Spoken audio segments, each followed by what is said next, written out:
Good morning, and I just first want to acknowledge my team of prosecutors who are here in this room this morning. Thank you for your service and for the things that you do, for your tireless efforts to keep this community safe, and for your unwavering support of me and this administration. I want you all to know that I am here to defend your honor today, and thank you. For the media, I'd like to update you on where we are in the case against Keith Moses. It is the intention of my office to file the following charges tomorrow in this case. Second-degree murder with a firearm against the victim, Natasha Augustine. Second-degree murder with a firearm against the victim, Tiana Major. Second-degree murder with a firearm against Dylan Lyons. Now, I know there are going to be questions about, well, why are we filing second-degree murder charges instead of first-degree murder charges? So I want to go ahead and address that. Florida law requires that we file first-degree murder charges or charges at all within 21 days. First-degree murder can only be filed by indictment in the state of Florida. So first-degree murder charges will go before a grand jury at some point, but in order to continue to keep Mr. Moses detained, it is necessary for us to file these charges as holding charges at this time. This isn't unusual. It's something that's actually done quite normally in the case of prosecuting first-degree murder cases, and that's what we're doing in this case for the reason of continuing to detain Mr. Moses. The additional charges that are being filed: attempted first-degree murder against the victim, Brandy Major; attempted first-degree murder against the victim, Jesse Walden; burglary of a dwelling with a battery with a firearm; shooting within a vehicle; shooting within a dwelling; shooting into a vehicle; shooting into a dwelling; possession of a firearm by an adjudicated delinquent; carrying a concealed firearm; 3 counts of resisting an officer without violence; and trespass in a structure. I anticipate that those charges will be filed by end of business tomorrow. It is the intention of this office to vigorously prosecute this case, to hold the offender accountable for the safety and protection of this community. I want to now move to the letter received by my office from the Office of the Governor on February the 28th. In that letter, there were several baseless accusations that were made. In fact, there were many unfounded assertions and conclusions, and I found them to be disappointing and irresponsible. Making these types of claims are misleading and are danger to our community, which is being intentionally misled with political fear-mongering. My office responded to this letter from the governor's office this morning, and I would like to brief you on what some of those responses contained. As I've referenced many times throughout the attack on my administration, the one adult charge by Mr. Moses was this possession of marijuana of 4.6 grams. I do want to highlight, however, that in 2019, Governor DeSantis executed Senate Bill 1020, and that amended the legal definition of cannabis to require a minimum of 0.3% of THC. Now, what this means is that it became difficult, if not impossible, for us to differentiate legal hemp from illegal cannabis. Included in the press packets that you will all receive today are memorandums and news articles from state attorneys all across the state in 2019 setting forth policies that they would decline to prosecute under 20 grams of marijuana or misdemeanor amounts of marijuana because they were not able to have testing that would provide the evidence that was necessary to go forward. Also included in that packet will be a memorandum from the Florida Department of Law Enforcement setting a standard for what amounts of cannabis they would be testing. It's important, this particular point is important because it's important to understand that this wasn't a policy of non-prosecution by my office, as has been claimed or asserted by the governor and the senator. This is a statewide challenge faced by prosecutors everywhere. However, the governor and the senator chose to specifically select my office for criticism regarding an issue that was raised because of legislation that the governor himself signed.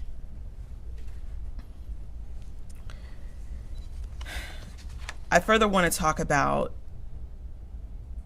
Mr. Moses's prior criminal history. Now, I've stated repeatedly that Florida law prohibits me from talking about the entire extent of his criminal history. But upon my review, it's important to note that although the sheriff went through great lengths to paint a picture that this was a very violent individual with a very violent past, what I can tell you is that there were 4 felonies in Mr. Moses's juvenile history. 4.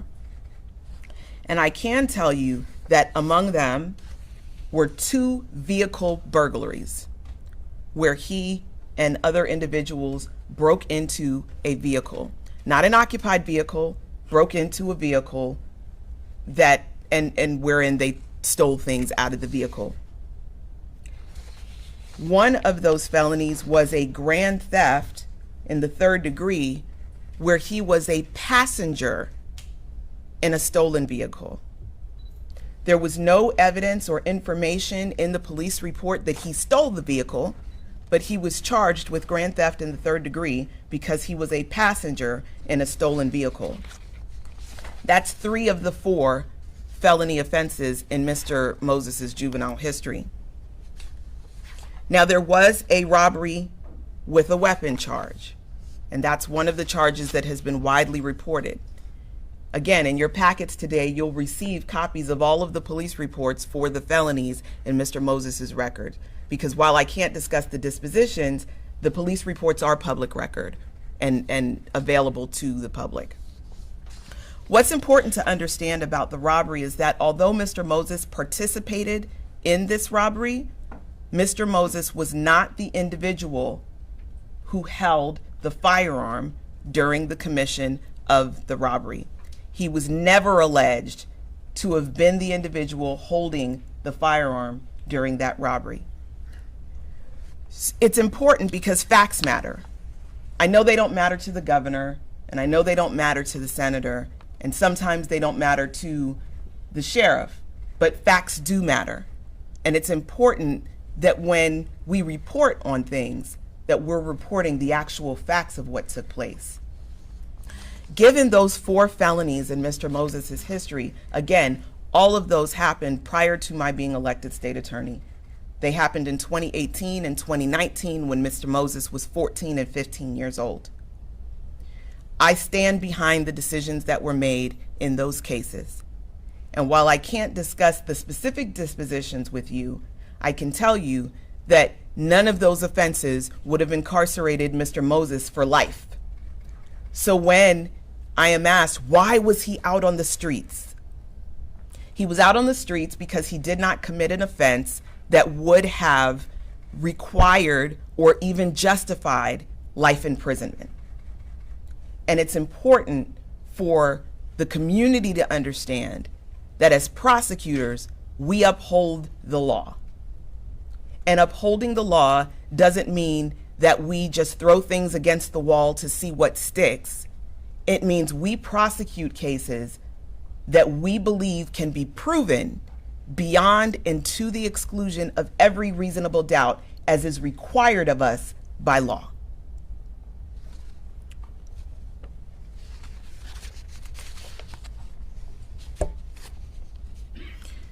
So I stand behind the juvenile and adult dispositions of Mr. Moses' prior cases, and I'd like to comment on the fact that while I've been blamed for the tragic shooting that took place 2 weeks ago yesterday, the reality is that the only means to reduce the likelihood of mass shootings in our community is to enact responsible gun legislation so that we reduce the likelihood that there will be more guns on our streets.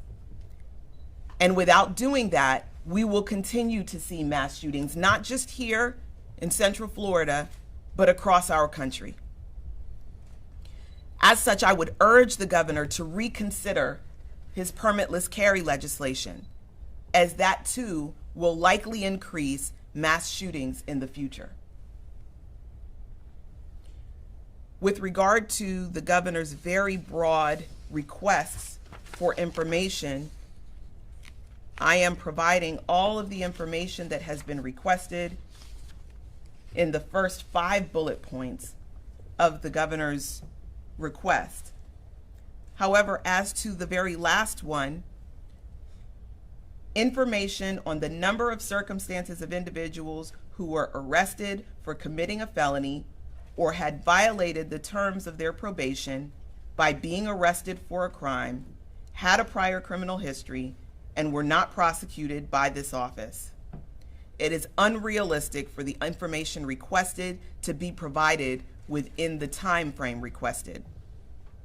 Specifically, in order for us to do that, we would have to pull every single case. We would then need to determine if the individual had any prior criminal history. That criminal history could range from a lengthy criminal history to one prior arrest. We'd essentially be looking at more than 350,000 cases. And that would be a cost to the taxpayers of approximately $800,000. Now, I am absolutely willing to provide specifics regarding any cases that the governor would like to inquire about. However, it is not feasible for us to do an audit of this entire office in order to satisfy the governor's political endeavors.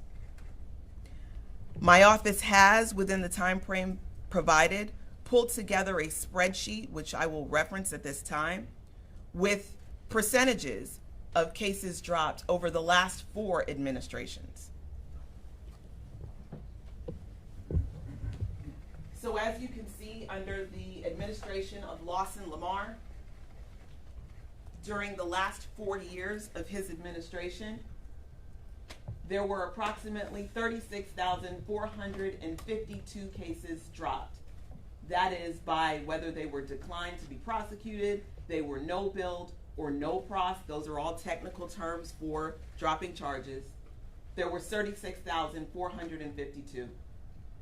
During the 4 years of the Ashton administration, there were 33,277 cases dropped. And during Aramis Ayala's administration, which included the COVID era, there were 38,441 cases dropped.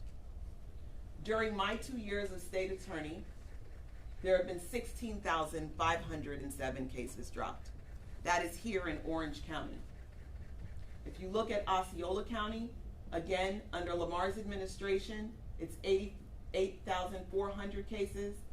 Under Ashton, 8,400 cases. Under Ayala, 7,900 cases. And in my 2 years as state attorney, 4,000 cases. Giving us grand totals of Orange and Osceola. Under Lamar, 110,000 cases. Under Ashton, 97,000 cases. Under Ayala, 96,000 cases. And in my 2 years, 46,000 cases.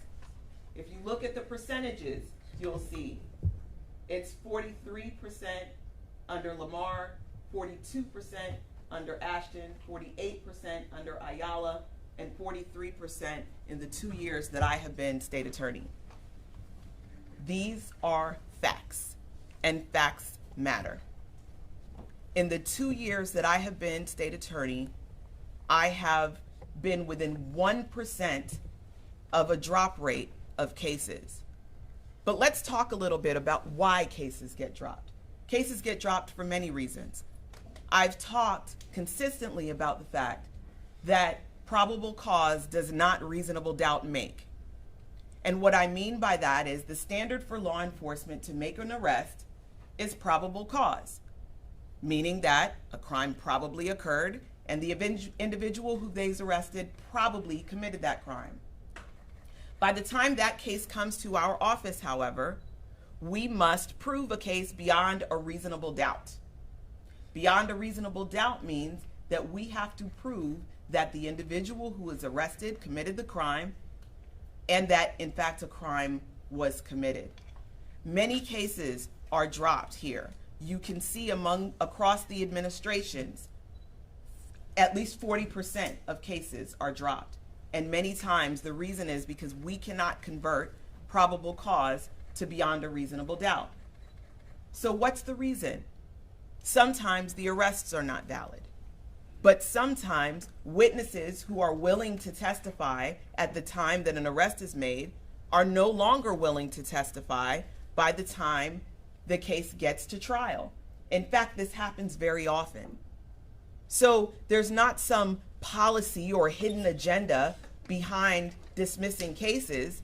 It just means that our standard is different.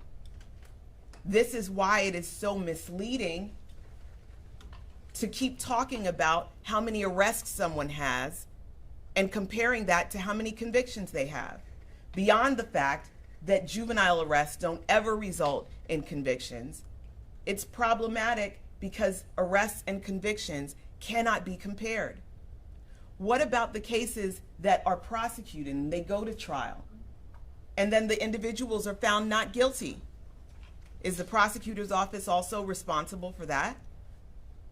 What about when prosecutors take a case to trial and the individual is found guilty and given a sentence by the court that is different and less than the plea negotiation that was given by the prosecutor? Is the prosecutor also responsible for that? I would submit to you that we are not. I would submit to you that the justice system is made of several components. One of those components is law enforcement. One of those components is the prosecutor. One of those components is the judiciary, and another is the defense. The entire system is flawed. And to try to place the weight of the entire system on the prosecutor is misleading, it's unfounded, and it is based in politics alone. And the men and women in this office didn't sign up for politics.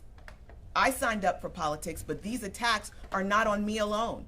It's on them, and it's not right. In the governor's letter, he states that they want to learn valuable lessons from this heartbreaking event to determine if Mr. Moses was enabled by gaps in our sentencing laws that must be corrected, or, quite frankly, he said, your office's failure to properly administer justice. Yes, there are gaps in our sentencing laws that must be corrected. In December, I provided to our legislative delegation a proposal for a reform of our juvenile justice system that could prevent things like this from happening in the future. I am pleased to say that that bill has now, that proposal has now become a proposed bill out of the Florida House. The bill sponsor is Representative Bracy Davis. I am hopeful that the governor will take action. I know that he did not care enough to reach out to the family of the victims in this case, but I am hopeful that he cares enough to implement legislation that will actually help us to prevent this from happening in the future. In that proposed legislation, I said that we need to raise the age of jurisdiction in juvenile court. All too often, we have things that happen when kids are 16 or 17 years old. And with jurisdiction expiring at the age of 19, that doesn't give us the time that is needed to properly address whatever offenses are committed. Also, when we have very serious crimes being committed by younger children, 12, 13 years old, if we could keep them longer, we could turn around whatever that behavior is that caused them to become violent. We have to invest resources into our juvenile justice system because, as I stated, there are very few crimes that a child can commit that are going to put them in prison for life. So it's not a matter of if they will get out, it's a matter of when they will get out. And if incarceration alone was the tool that we could use to stop crime from happening, as the nation that incarcerates more people than anywhere in the world, we shouldn't have a crime problem. But the reality is, incarceration is just one tool that we can use to provide community safety. Resources are another, and we need to begin putting our resources into programs and other things that will help reduce violent crime in our communities. And I am hopeful that the legislature will take this seriously and that the governor will actually enact laws and put resources into the Department of Juvenile Justice that will help us address the violence that is being committed by our children. I also want to point out that the governor stated that there could be a failure, as they suspect, they said, for my office to properly administer justice. If the governor's intentions were truly to inquire about a failure to administer justice in this matter, it begs the question why he selectively solicited information in this matter from my office. Why did he not also solicit information from the sheriff in their self-proclaimed misstep in failing to test the firearm for DNA? Now, the sheriff said, well, I would have liked to see that case prosecuted. Well, if the sheriff would have liked to see that case prosecuted, then his deputy should have conducted the DNA warrants as he said he was going to, and had the gun in that incident tested, and then presented charges for prosecution to my office. Our job is to prosecute cases, not to investigate them and provide us with our own charges for prosecution. But the governor said that he was interested in seeing if there was a failure to administer justice, but he never solicited information on that failure from the sheriff's office. Sadly, within a week of the mass shooting here in Central Florida, or in Orange County, another mass shooting took place right up the road in our neighboring county of Brevard. The facts of that case were uncannily similar to this. Yet there were no solicitations for public information from the state attorney in that county.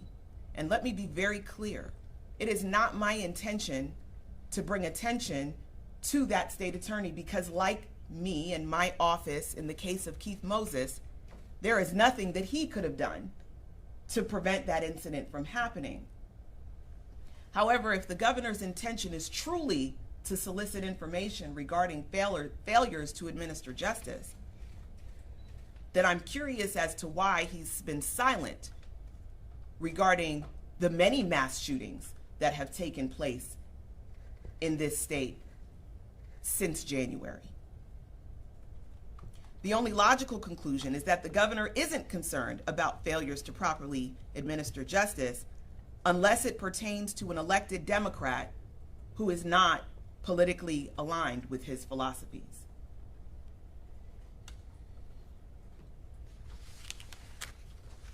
I've referenced the sheriff a few times in my remarks. I want to say that since I took office in January of 2021, there have been many concerted efforts to prove that I don't prosecute cases, that we don't do our job here at the state attorney's office. In fact, the governor said they don't take prosecution seriously. I've recently been asked to explain why we drop so many gun cases. And I want to talk a little bit about that and many of the other accusations about things that we don't prosecute. Last year around this time, the Osceola County Sheriff provided information regarding certain cases where we did not seek minimum mandatory sentences on drug cases. And when you provide a list of 6 cases out of the thousands of cases that this office prosecutes, then certainly it's going to raise questions as to why certain things happened a certain way. It's important though to look at cases in their entirety. Look at the work that we do, it's an entirety. And in response to that particular inquiry, I provided 20 cases where we did seek the minimum mandatory sentence. Facts matter. It is our job to review all of the information in a case to determine what is the most appropriate charge that should be filed and whether or not we can meet our constitutional burden of proving cases beyond a reasonable doubt. And if we cannot, then we are obligated by law to not go forward on cases. So with regard to the latest inquiry regarding guns, in 2021, there were 139 cases presented from the Orange County Sheriff's Office of possession of a firearm by a convicted felon. 22 of those cases are open and pending in my office right now. 51 of those cases were resolved by plea. 54 of those cases were not filed by my office, and 12 of those cases were dismissed. Of the 12 cases dismissed, 11 of them were dismissed for what's called legal insufficiency. Because again, in line with law and order, we have to follow the law. So when you have a possession of a firearm case and you have joint occupancy or constructive possession, as was in the Keith Moses case, there were several occupants in the vehicle, and it was difficult to determine who was actually in possession of the firearm. In those cases where we do not receive evidence that is conclusive about who was in actual possession of the firearm, we are unable to meet our burden to prove that case beyond a reasonable doubt. 2 of those cases, we were not able to prove the element of knowledge, because in proving a case beyond a reasonable doubt, there are certain elements that we must prove beyond a reasonable doubt, and one of those elements in a possession of a firearm by a convicted felon is knowledge. 6 of those were dismissed because there were motions to suppress evidence due to an illegal search or seizure. And after our review of those motions, we found that there was a legal basis to dismiss those cases because of the motions to suppress. There were 2 that were filed motions to dismiss, and after our review of the information, we assessed that the motion to dismiss was valid. In one of those cases, there were witness issues. Of the 41 cases that were legally insufficient, again, 27 of those were joint occupancy and constructive possession. 6 of those cases we were unable to prove knowledge. 4 of those cases were illegal search and seizure. And 1, we were not able to prove the identity of the defendant. 3, we weren't able to prove that the defendant had a prior conviction to make him in possession of a firearm by a convicted felon. In 1 of those cases, the defendant was deceased. In 7 of those cases, there were witness issues. 1 of those cases resulted in a federal indictment, so it would be dismissed by our office. 2 of those cases, the defendant wasn't a convicted felon, and 2 of them were for miscellaneous reasons. I have similar numbers from 2022 I'm not going to take the time to go through them now. The point that I'm making is that it's easy to stand on the outside and say, she's not prosecuting cases. We present so many cases and those cases are dropped. The reality, though, is that there are reasons why. And the main reason being that we have to follow the law. And when we find that the law has not been followed, we have to dismiss those cases. Now, it's interesting because earlier this year, Chief Smith reached out to me from the Orlando Police Department, and he expressed some concerns regarding these cases. And we sat down and we met, and I pulled numbers like the ones that I just read to you, and I went over them with him. And I explained, let's work together to build better cases. There are so many cases that are dismissed due to legal sufficiency. So let's work together so that we can fix that, so that we can build better cases. And we agreed that our office would engage in training with OPD so that we could build better cases. That is a partnership. Not going to the media and saying they're not prosecuting any cases, but coming to me and saying, how can we fix this? What is the solution? Here is the problem. What is the solution? And working collaboratively to come up with a solution on how we can work better together for the safety of this community, which we all care about.